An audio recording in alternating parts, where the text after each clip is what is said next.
السلام علیکم، ہمارے چینل کو ضرور سبسکرائب کریں۔ اعوذ باللہ من الشیطان الرجیم، بسم اللہ الرحمن الرحیم۔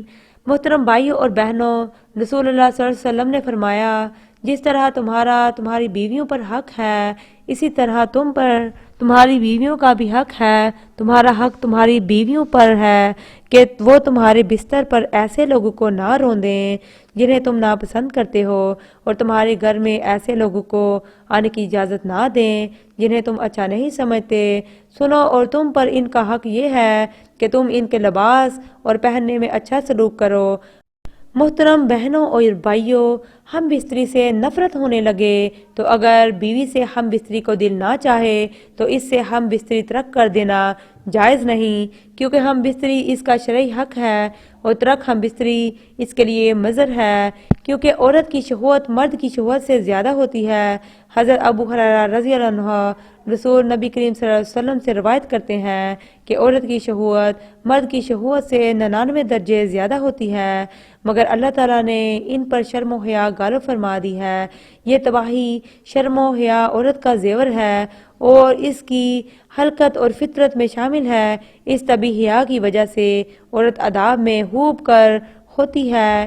اس کے برعکس شوہر اگر اپنی بیوی کو شرعی فعل کی دعوت دے اور وہ اس سے انکار کرے تو بیوی گناہگار کا مرتکب ہوگی۔ حضرت ابو ہریرہ رضی اللہ عنہ بیان کرتے ہیں کہ پھر نبی کریم صلی اللہ علیہ وسلم نے مردوں کو مخاطب کرتے ہوئے پوچھا، کیا تم میں سے کوئی ایسا شخص ہے جب وہ اپنی بیوی سے ہم بستری کرتا ہو تو دروازے بند کر کے پردہ کر لیتا ہو اور اللہ کے پردے سے اس فعل کو چھپاتا ہو؟ لوگوں نے جواب دیا، ہاں، ایسے لوگ موجود ہیں۔ آپ صلی اللہ علیہ وسلم نے پھر یہ پوچھا کہ ایسا آدمی بھی ہے جو اسے دوسروں کے پاس جا کر بیان کرتا ہو؟ یہ سن کر صحابہ کرام رضی اللہ عنہ خاموش ہو گئے۔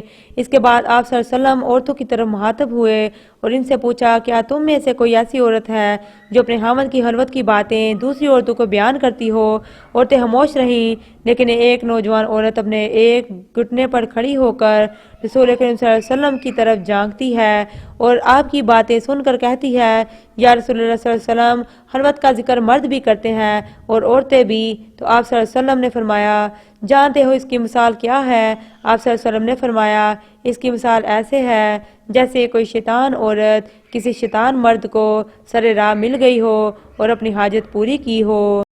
دری اسنا لوگ ان کی طرف دیکھتے رہے ہوں۔ اللہ پاک نے بچہ دانی پیدا کیا، آلات مباشرت پیدا کیے، مردوں کی پشت اور عورتوں کے سینہ میں اولاد کا بیج پیدا کیا، شہوت کو مرد اور عورت پر مسلط کیا، تو ان باتوں سے مقصود الہی ہے کہ کسی عقل مند سے پوشیدہ نہیں۔ اگر کوئی شخص بیج یعنی نطفہ کو ضائع کرے اور شہوت کو کسی حیلہ سے ٹال دے تو وہ پیدائش کے مقصد سے منحرف رہے گا۔ علماء اور محدثین فرماتے ہیں کہ جب میاں بیوی مقاربت کرنے کا ارادہ کریں تو جسم کا لباس ہٹانے سے پہلے بسم اللہ پڑھ لیا کریں، اس سے اللہ تعالیٰ اس کے گرد حفاظت کا ایک پردہ ڈال دیتے ہیں۔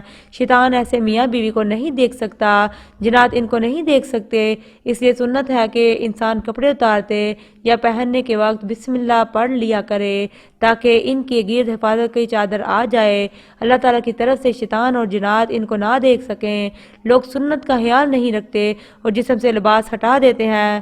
شیطان اور جنات ان کا جسم دیکھ لیتے ہیں، پھر کہتے ہیں کہ لڑکیوں کو جنات کا اثر ہو گیا، فلاں انسان پر جن کا اثر آ گیا اور شیطانی اثرات ہو گئے۔ بحیثیت ایک انسان اور مسلمان، ہم نے نبی کریم صلی اللہ علیہ وآلہ وسلم کی سنت کو چھوڑ کر خود اپنے لیے مصیبتیں خرید لیتے ہیں۔ اس لیے میاں بیوی کو چاہیے کہ جب اکٹھا ہونے کا ارادہ کریں تو اپنے جسم کپڑے علیحدہ کرنے سے پہلے بسم اللہ الرحمن الرحیم ضرور پڑھ لیں تاکہ ان کو آپس میں لیٹے ہوئے کوئی شیطان یا کوئی جن نہ دیکھ سکے، بلکہ شریعت نے یہ بات کہی کہ اگر جسم سے اپنا لباس ہٹائیں تو ایک بڑی چادر ہو جس کے اندر وہ دونوں ایک دوسرے سے ملیں۔ ایک بڑی چادر کی وجہ سے اللہ تعالیٰ ان کے ہونے والی اولاد میں حیا پیدا فرمائیں گے۔ علماء اور محدثین فرماتے ہیں کہ جب میاں بیوی نے اپنے اوپر بڑی چادر لینے کا اہتمام کیا تو اللہ تعالیٰ نے فطری طور پر ان کو شرمیلی اور حیا والی اولاد سے نوازا جو کہ والدین کے لیے آنکھوں اور دل کی ٹھنڈک کا ذریعہ بنی۔ علماء فرماتے ہیں اگر میاں بیوی کے ملاپ سے اولاد کا نطفہ ٹھہر گیا مگر میاں بیوی کی اگلی نماز قضا ہو گئی تو ان کی اولاد فاسق رہے گی۔ لہٰذا ایک ایسا معاملہ ہے جس میں مردوں اور عورتوں دونوں کی طرف سے عموماً کوتاہی ہو جاتی ہے۔ میاں بیوی کی مقاربت کے بعد اگر اگلی نماز فجر کی ہے تو سستی کی وجہ سے قضا ہو گئی۔ ایسا بھی ہوتا ہے کہ میاں بیوی غسل کرنے میں سستی کر دیتے ہیں جس سے نماز قضا ہو جاتی ہے۔ ایک بات نقطے کی یاد رکھنا کہ جب بھی میاں بیوی کے ملاپ کی وجہ سے ان کی اگلی نماز قضا ہوئی اور اس ملاپ سے ان کی اولاد ہو گئی تو اس اولاد کے اندر فسق و فجور آئے گا۔ جب ماں نے ہی اس امر کی وجہ سے اللہ کے حکم کو توڑ دیا تو پھل بھی تو ایسا ہی ملنا ہے۔ لہٰذا جب بھی ایک دوسرے کے ساتھ میں باہم ملنا شریعت کے مطابق ہونا چاہیے۔ مقاربت کی وجہ سے نماز قضا نہیں ہونی چاہیے۔ بے شرمی اور بے حیائی کا معاملہ نہ ہو بلکہ اللہ سے نیک اولاد کی تمنا ہو۔ جانوروں والا مسئلہ نہیں ہونا چاہیے۔